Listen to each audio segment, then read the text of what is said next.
समय की धूल में लिपटी ये कहानी मधुपुर के एक ऐसे घर की है जहां सन्नाटा भी कुछ कहता था। सूरज ढल रहा था और आसमान में सिंदूरी रंग फैल चुका था। तारा, जैस्मीन, घर की दहली पर बैठी अपनी माँ अद्विका का इंतजार कर रही थी। तारा के मन में अपनी माँ के प्रति अपार प्रेम था, लेकिन अद्विका का व्यवहार हमेशा पत्थर की तरह ठंडा रहता था। वो अपनी बेटी से एक अजीब सी दूरी बनाकर रखती थी, जैसे कोई गहरा राज उन्हें करीब आने से रोक रहा हो। आज फिर अंधेरा होने को आया पर माँ घर नहीं लौटी। सुबह से मेरा मन किसी अनहोनी की आशंका से कांप रहा है। ऐसा लग रहा है जैसे कोई साया मेरा पीछा कर रहा है। अद्विका को आते देख दौड़कर उसके पास जाती है। माँ, आप कहाँ रह गई थी? मुझे आपकी बहुत फिक्र हो रही थी।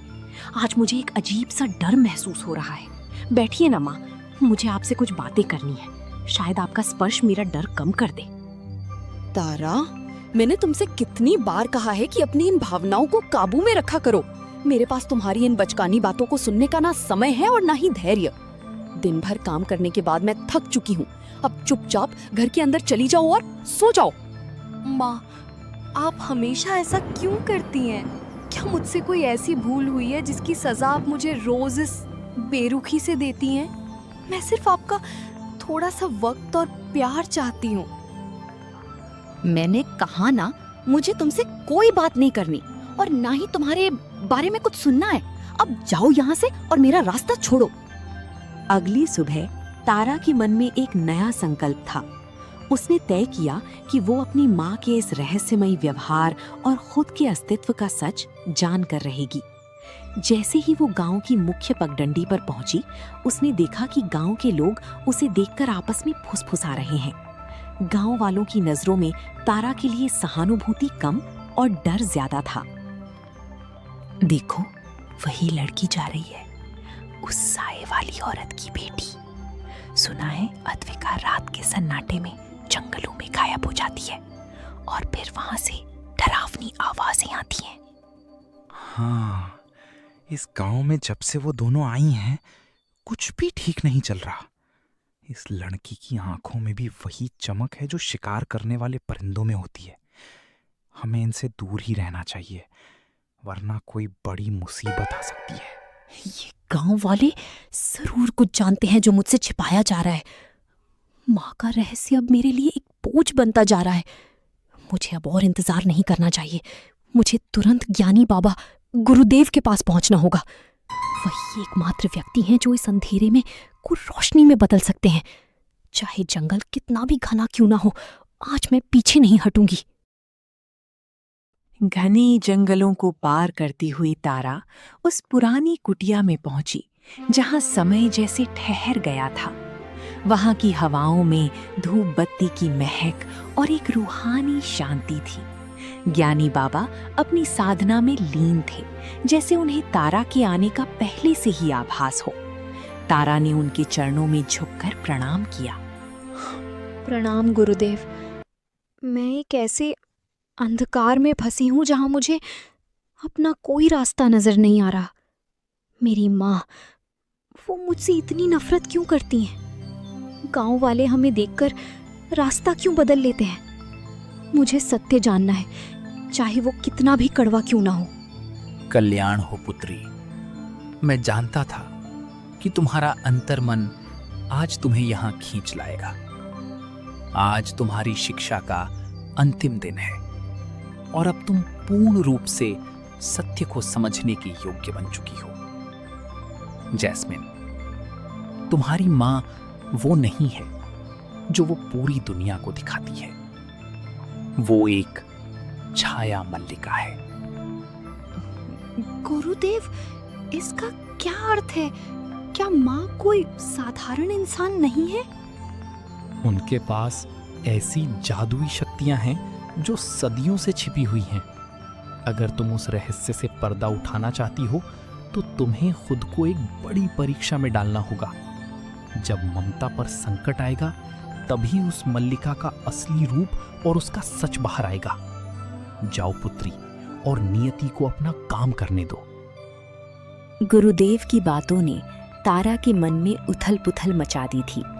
वो उस पहाड़ी पर पहुंच गई जहां से मौत और जीवन के बीच बस एक कदम का फासला था।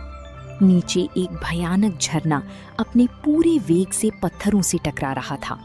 हवाएं बहुत तेज थीं, जैसे तारा को पीछे धकेल रही हों। तारा ने गहरी सांस ली और अपनी माँ को पुकारा। माँ, आज इस पहाड़ी की ऊंचाई तय करेगी कि मेरा अस्तित्व क्या है।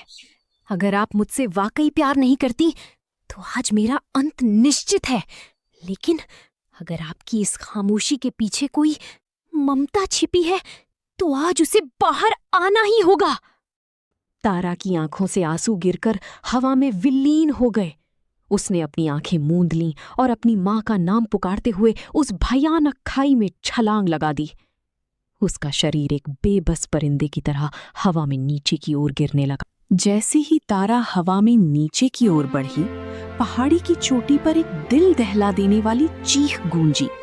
वो अद्विका थी। अपनी बेटी को मौत के मुंह में जाते देख अद्विका की भीतर की मां जाग उठी और बरसों से दबा हुआ रहस्य फूट पड़ा।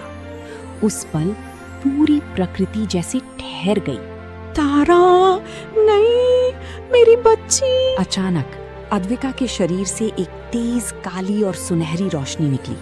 उसके साधारण सूती कपड़े एक चमकीले काले योद्धा लिबास में बदल गए। उसकी पीठ से 2 विशाल राजसी काले पंख बाहर आए जो आसमान को ढक लेने की ताकत रखते थे।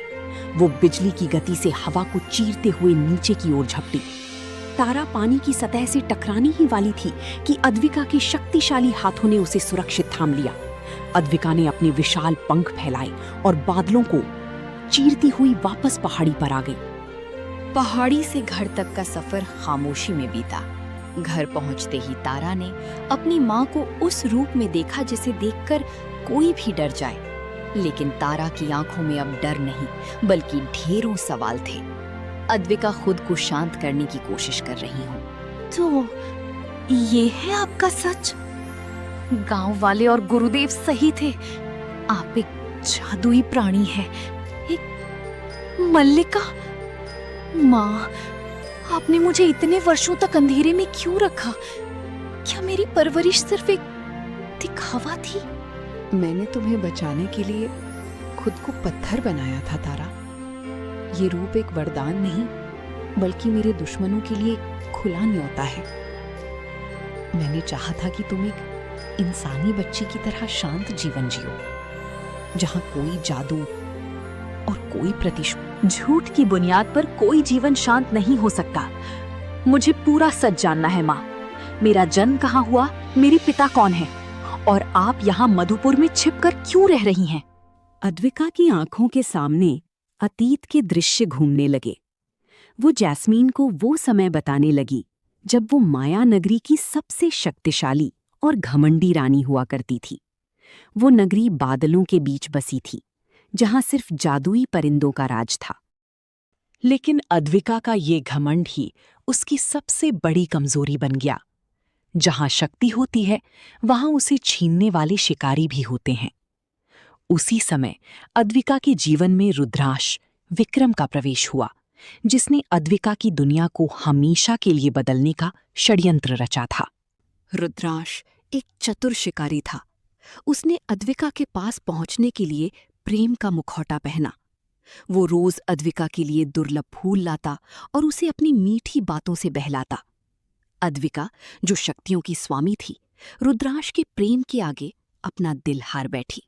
अद्विका, तुम इतनी शक्तिशाली हो, पर तुम्हारा ये महल कितना सूना है। मेरी छोटी बहन बहुत बीमार है। शायद तुम्हारी प्राणमणि, ये जादुई कंगन, उसे एक नया जीवन दे सके। क्या तुम अपने इस दोस्त पर इतना भरोसा करोगी?